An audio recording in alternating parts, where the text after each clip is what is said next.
Son ya 98 años los que han pasado desde que se inaugurase este espectacular monumento, que ha acabado convirtiéndose en una de las imágenes y de los espacios más carismáticos del Parque del Retiro.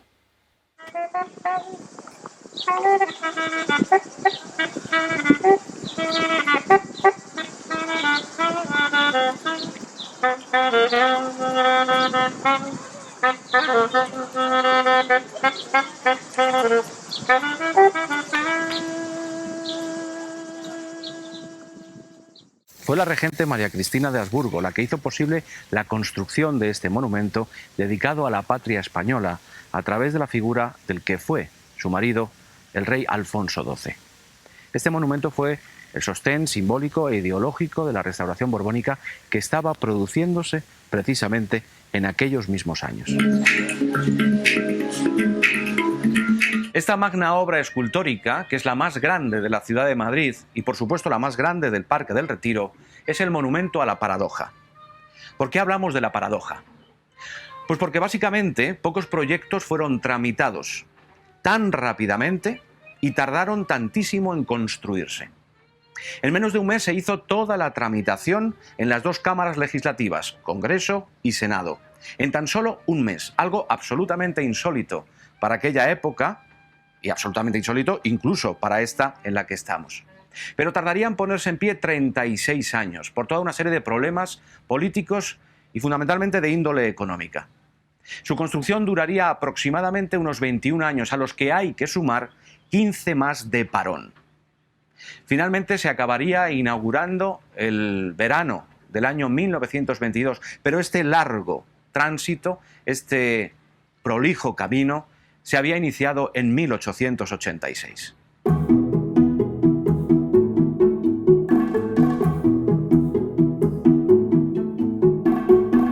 Originalmente iba a ser la suscripción popular la que lo erigiese, pero finalmente se hizo necesario para financiarlo el apoyo de las instituciones públicas. Se barajaron diferentes lugares para la ubicación, desde la Plaza Mayor de Madrid, la de Isabel II e incluso la Plaza de la Armería en el Palacio Real.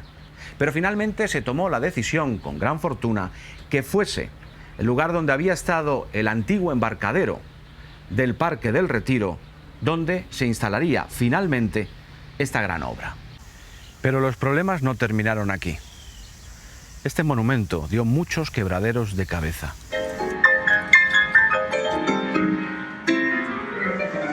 Originalmente fue Mariano Benlliure el que iba a ser el encargado de la realización de todo el proyecto, pero finalmente no fue así. La oposición por parte de algunos sectores de la opinión pública, así como de algunos de los periódicos de la época, por no hablar también de algunos profesionales del mundo del arte en aquellos momentos, hicieron finalmente que se tomara la decisión de abrir un concurso público. Esta decisión fue aplaudida por la Real Academia de Bellas Artes de San Fernando y también por otros organismos públicos que se venían quejando de que el proyecto no tenía una dirección suficientemente cualificada.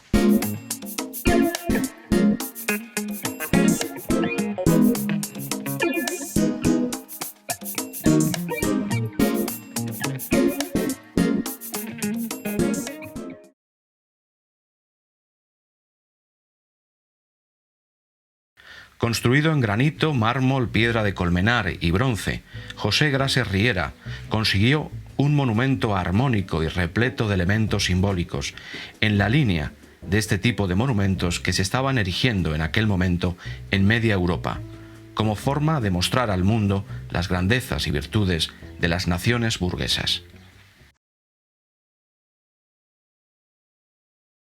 Dividido en tres partes, el monumento se configura como uno de los más ricos repertorios escultóricos de la época, dado que en él trabajarían algunos de los mejores maestros de su tiempo. De forma semicircular y dividida en 5 tiros y 13 escalones, la plataforma sobre la que se levanta todo el monumento es la imagen más elocuente de los dos elementos básicos de la economía española de aquel momento: la tierra y el agua, la agricultura y ganadería y la pesca. Además de servir de muelle de embarque, esta plataforma nos muestra las primeras imágenes simbólicas del conjunto. Sus 4 leones de bronce, claros símbolos regios, y realizados por los escultores Agapito Valmigiana y Pedro Stani, se acompañan de 4 hermosísimas sirenas de diferentes artistas y en distintas posturas y actitudes que las convierten en una suerte de secuencia cinematográfica. La realizada por Antonio Alsina toca la lira y va montada sobre una tortuga. Rafael Arteche la hizo cabalgar sobre un pez mientras escucha con atención el sonido de una caracola en una postura muy sensual. Enarbolando un cetro y subida a una enorme langosta, Antonio Perera conseguía una pieza excepcional, mientras Antonio Coll la esculpía sobre un extraordinario tritón.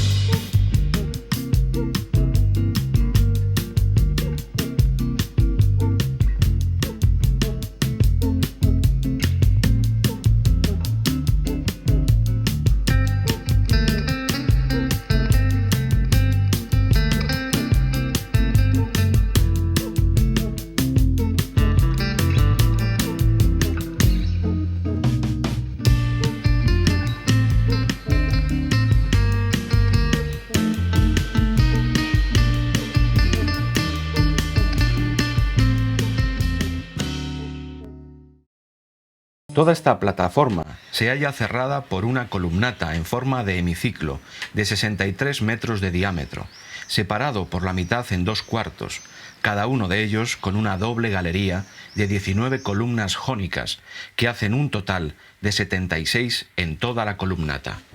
De especial interés es su friso, en el que están representados los 49 escudos de las provincias españolas de aquel momento, dado que las Islas Canarias no habían sido divididas aún en 2 provincias. Y cada escudo aparece flanqueado por 2 jóvenes efebos que representan alegóricamente los diferentes oficios y trabajos de aquel momento, desde la agricultura a la industria. Los pilarotes extremos de la columnata, aunque en el proyecto original iban a ser mucho más complejos, se convierten finalmente en la imagen viva de los sectores que sostenían, o al menos eso se quería, a la nación en aquella época: las artes, la industria, la agricultura y la ciencia, así como el ejército y la armada. Realizada por el escultor Joaquín Bilbao y simbolizando las artes, podemos contemplar a esta clásica matrona que, sentada sobre un capitel, sostiene en sus manos una pequeña estatua de la Victoria de Samotracia y una paleta de pintor. En un estilo más moderno, con claras influencias de maestros como Rodin y Mayol, el catalán Josep Clarà realizó la magnífica representación del comercio y la industria, en la que vemos a una mujer desnuda que intenta cubrirse con un paño, simbolizando así cómo la industria es un producto de la necesidad humana. La alegoría de la agricultura, de José Alcoberro, era de nuevo una pieza de signo clásico y academicista. Una figura femenina que sostiene unas espigas y porta un cetro, así como un canasto lleno de frutos, y que indudablemente trae a la memoria de los madrileños la tan conocida figura de la diosa Cibeles. Con un globo terráqueo, un transportador de ángulos y multitud de libros, Miguel Fuxá daba forma plástica al símbolo de las ciencias a través de esta figura también femenina y de rigor académico. Estos grandes pilares también servían como puestos de observación y vigilancia, dado que en el proyecto original iban a existir unas puertas y rejas que lo cerraban y que al final no llegaron a construirse. Como elementos protectores se diseñaron 4 parejas de leones con niños.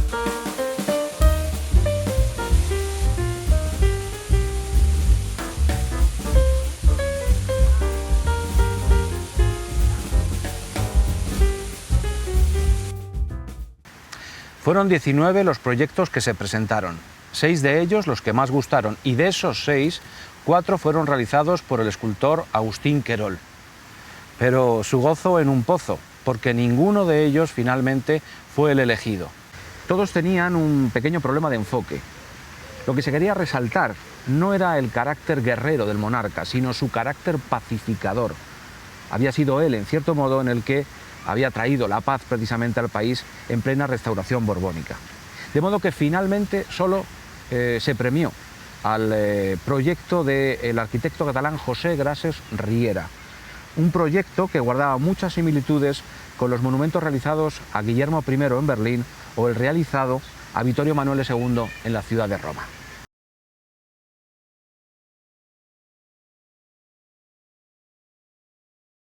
En la parte de la entrada central al monumento podemos ver las esculturas dedicadas al ejército y la marina, lo que revela la importancia de las mismas en una época tan compleja como fue la del desastre del 98. El grupo escultórico que representa al ejército está formado por 2 militares de infantería y caballería, realizados por el escultor barcelonés José Montserrat, en un estilo marcial y de fuerte impacto expresivo. Las 2 figuras que son alegoría de la marina militar y de la mercante son obra de Mateo Inurria, que realizó un grupo formalmente muy renovador en la línea de un cierto primitivismo plástico, de factura amplia y simplificadora, y de una notable y severa energía, que convierten a este grupo en uno de los más modernos de todo el conjunto.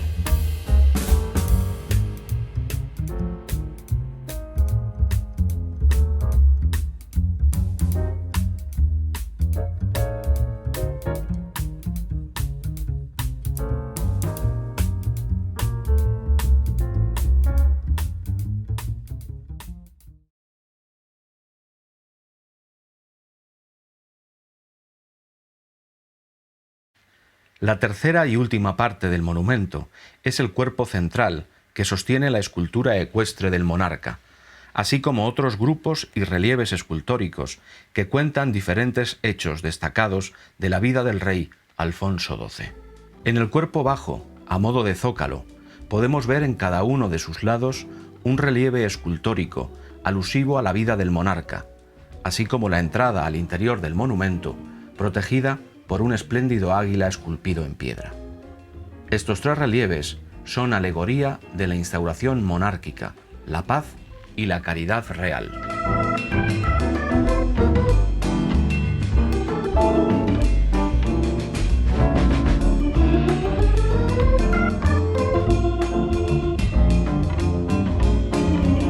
Realizado por el escultor Pedro Carbonell, la instauración monárquica representa a Alfonso XII recibiendo una pequeña planta de una joven muchacha con corona que simboliza a la patria. Encima de ellos, el escudo de Barcelona, que fue el primer puerto donde desembarcó el joven rey. En la parte inferior aparece un sol que amanece con el año 1875 en números romanos, que hace mención al comienzo del reinado del rey. A la derecha aparece un murciélago, símbolo de la ciudad de Valencia, que nos recuerda el puerto en el que inició el camino hacia Madrid, donde finalmente sería coronado. Además aparecen los dioses clásicos Neptuno, Palas Atenea, Apolo y Mercurio, representando respectivamente al mar, la tierra, las artes y el comercio. En el lado occidental es la paz la representada en el relieve realizado por Miguel Blay. En él, una muchacha joven con una rama de olivo, símbolo de la paz en una mano, y el escudo de Madrid en la otra, se acerca a la figura del rey en señal de reconocimiento de la patria ante el fin de la tercera y última de las guerras carlistas. Detrás del monarca, 2 militares de cada uno de los bandos aparecen abrazados como signo de concordia.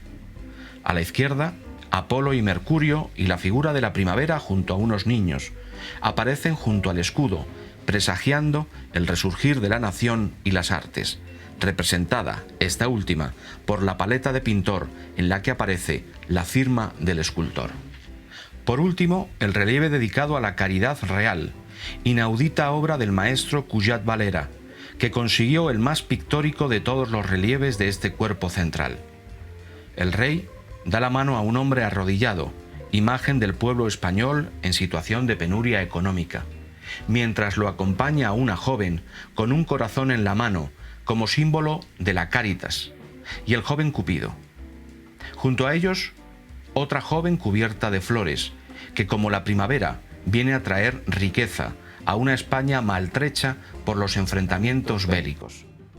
Este relieve pretendía ser un homenaje al rey y a su comportamiento tras las inundaciones de Levante de 1879, el terremoto de Andalucía de 1880 y la epidemia de cólera de aquel mismo año en la ciudad de Aranjuez. En el segundo cuerpo del edículo central, y mirando hacia el estanque, podemos ver el grupo dedicado a la paz, realizado también por Miguel Blay. Sujetando una rama de olivo con su mano derecha, se nos presenta la imagen de la paz, en un fortísimo escorzo, bajo el cual apreciamos a dos militares que se abrazan bajo su protección, así como a una joven que sujeta a su pequeño que intenta unirse al abrazo de los dos soldados. El Grupo de la Libertad fue diseñado por Aniceto Marinas, y en él podemos ver a un hombre guiado por una mujer con alas, que representa el porvenir y la libertad, apoyados ambos en un hombre de gran fuerza corporal, equipado con una herramienta y que simboliza el trabajo, y de una figura que lleva varios libros y cuyo perfil nos recuerda la figura de Dante Alighieri, como alegoría de la educación. Rompen las cadenas que sujeta a un ser de aspecto grotesco, que parece caer al vacío y que expresa la tiranía. Este grupo simboliza cómo sin el respeto a la ley, sin la educación moral y sin el amor por el trabajo, era muy fácil perder la libertad.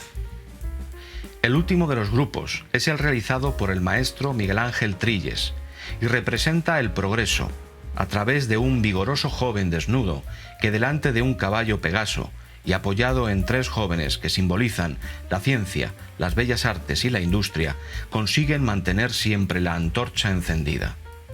Esos tres jóvenes llevan consigo un libro, una paleta y una rueda, elementos que simbolizan cómo a través de la educación, el talento y el trabajo se puede conseguir la luz del progreso y abandonar así la oscuridad de la ignorancia.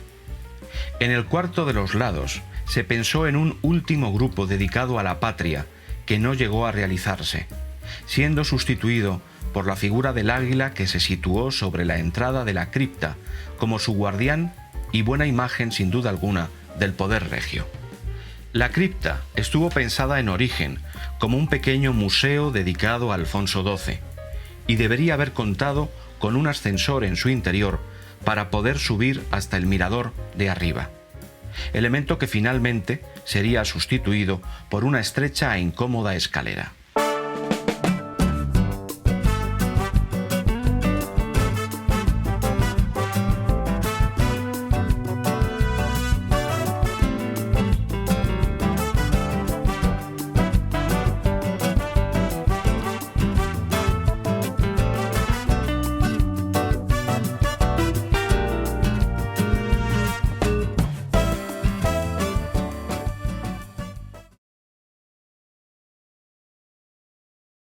José Grases Riera diseñó el tercer cuerpo exclusivamente como asiento para la espectacular estatua ecuestre de Alfonso XII, realizada por el gran escultor Mariano Benlliure.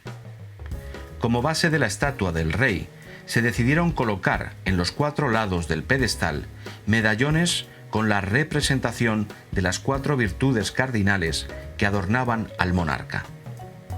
A 30 metros de altura, podemos disfrutar de la única escultura que estuvo en el proyecto desde que éste empezase a caminar en 1886. La más costosa de todo el conjunto fue también la que más rápido se terminó, recibiendo magníficas críticas por su actitud de no beligerancia en el jinete, que era precisamente lo que se buscaba en todo el conjunto. Benlliure decidió representar al caballo tranquilo y firmemente asentado en el suelo, convirtiéndose en un prodigio escultórico en bronce, al igual que la figura del monarca, muy detallada en sus aspectos anatómicos y en la cuidada indumentaria de capitán general. José Grases Riera, como capitán de este barco repleto de magníficos escultores, consiguió hacer uno de los monumentos conmemorativos más extraordinarios, sin duda alguna, del fin de siglo del arte español. Y al mismo tiempo consiguió una de las imágenes más icónicas del Parque del Retiro. Por no hablar, sin lugar a dudas, de un monumento que era un claro símbolo del ya prácticamente extinto Imperio español, que intentaba, en sus últimos coletazos, sacar pecho.